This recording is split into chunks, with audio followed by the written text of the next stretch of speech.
good afternoon everyone. Ngayon kasama natin ang isa sa teacher from Pagkalinawan Elementary School. Ma'am, can you introduce yourself po? I'm Mrs. Dorcas Cristia S.J. de Ocampo, Teacher 1 at Pagkalinawan Elementary School. Ayan ma'am, ngayon po is magkakaroon lang po ako ng 5 question na mas sasagutin nyo lang po based po sa teaching experiences nyo. And the first one po is, how do you apply learner-centered teaching principles in your classroom, especially when working with diverse learners with different needs, strengths, and backgrounds? Okay, so dito, una dapat inaalam muna natin kung ano yung background, cultural background, or kultura ng mga bata, wika, at mga karanasan. Kasi sa paraan nito, mas nalalaman natin kung ano yung mga strategiya na maaari natin gamitin sa loob ng classroom. Ayan, next one po ma'am is, what teaching strategies do you find most effective for encouraging active exploration, discovery, and hands-on learning among your students? So, yung mga strategy like hands-on activity, kasi mas mas active sila kapag gusto nila yung ginagawa nila, lalo na pagka hands-on activity, mas doon na ipapakita nila kung ano yung mga natututunan nila. Yes.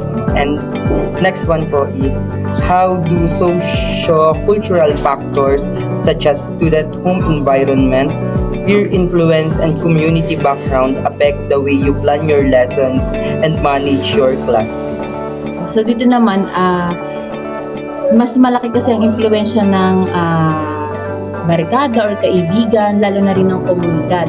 So pag nagpaplano ka ng lesson plan, dapat mas iaangkla mo yung mga activity doon sa mga ginagawa nila sa community, kasi mas doon na ipapakita nila kung ano yung ginagawa nila, kung ano yung mga kakayahan nila, at mas doon mas nakikita mo talaga yung active participation ng mga estudyante. So pagka gumagawa ka ng lesson plan, pwede rin gumawa ka ng mga activities na nakaangkla sa community.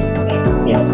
And next one po is, can you share an experience where you had to adjust your teaching methods to address different learning styles, levels of motivation, or stage of cognitive development? So dito naman, pagka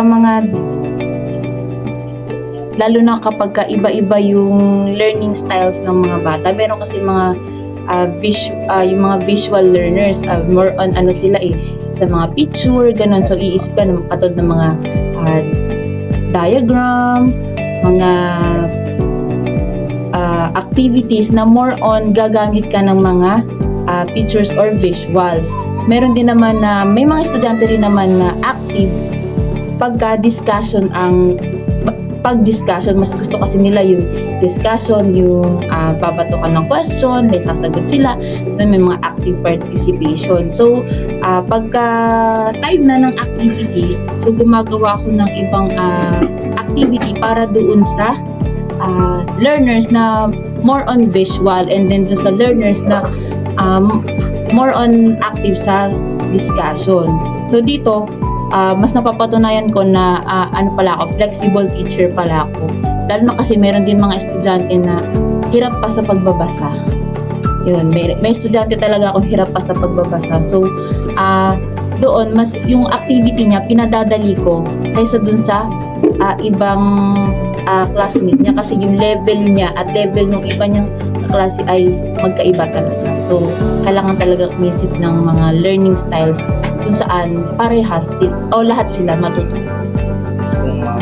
So, last one po, what challenges do you face when creating a positive, supportive, and non-violent learning environment, and how do you address or overcome these challenges? Dito naman kapag yung mga challenges katulad ng mga bata na talagang tardiness ang problema, or yung talagang hindi talaga sila nakikinig sa loob ng classroom, talagang yung distracted sila. So dito mas na-challenge ako kung paano ko sila kung paano ko iisip ng paraan para sila ay yung magkaroon ng interest sa discussion or sa pag-aaral pag nasa loob sila ng classroom. Yes po. Ma'am, last na lang po. Ano po yung lesson na mabibigay niyo sa mga future teacher po kapag naging teacher na po sila? Tibay ng loob. Hindi rin, and saka be creative always. Yan kasi Yes. talaga ang kailangan nating mga teachers. Be creative. Sa araw-araw makaka-encounter ka ng iba't-ibang ugali, kung paano yung mga learning style ng mga bata. Lahat makikita mo sa loob ng classroom. Hindi mo na alam kung anong uunahin mo, pero dahil teacher ka, kailangan mo maging creative. Kailangan mong maging creative para lahat sila umuwi ng may alam. Yes, ma'am.